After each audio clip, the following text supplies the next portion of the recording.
Hello বন্ধুরা, তো এটা হচ্ছে আমার আজকের প্রথম মিনি ব্লগ। তো আজকে ছিল অম্বুবাচী নিবৃত্তির দিন।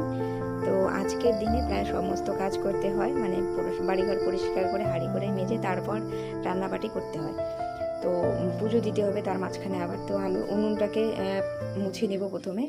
তো এই দেখো, এটা কিন্তু আমাদের পাকা দেওয়াল। তো এটা মানে রান্না করার কারণে সামনের দিকটা ঝুরঝুর করে ঝুরে গিয়ে মানে বিশ্রী একটা ব্যাপার দেখতে লাগে। তো তাই জন্য আমি মাটি দিয়ে পুরো মুছে দিয়েছি। তারপরে যে উনুন দুটোও মুছে নিলাম।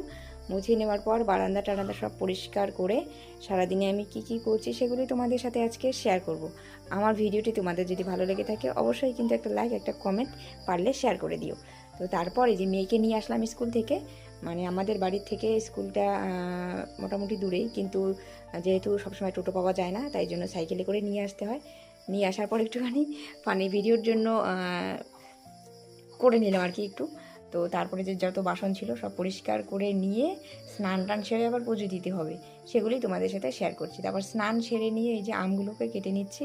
মানে আজকে বিশেষ কিছু নেই বাড়িতে, কালকে মা দুধ রাখতে বলেছিল, আমি ভুলে গেছিলাম রাখতে। তো আম, কাঁঠাল আর মিষ্টি কিছু দিয়েই পুজোটা দেবো। তো তোমরা দেখতে থাকো পরে মেয়ে কী করছি। তারপরে যে স্নান তো আগেই সেরে নিয়েছিলাম। তো এই যে পুজো দিচ্ছি, পুজো দেওয়া শেষ হয়ে গেলে আবার রান্না বসাতে হবে। বরমশাই তাড়াতাড়ি আসবে, খেয়ে দিয়ে আবার যাবে কাজে। তো তাই জন্য আর আজকে যে এতটা পরিমাণ গরম কি বলবো, আর মানে পা রাখা যাচ্ছে না এরকম একটা অবস্থা। তো আমি সাইকেলে করে যখন এসেছিলাম না, ভূত হয়ে এসেছিলাম, ভূত একদম। এমনিতে তো কালো আবার।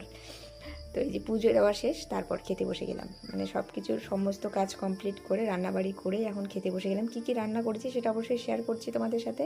এখানে কাঁচকলা, ভেন্ডি আর করলা দিয়ে একটা তরকারি বানিয়েছে মাছ দিয়ে, আর হচ্ছে ঢেঁকি শাক ভাজা, ডাল আর মাছ ভাজা ছিল, আর কিছু নেই।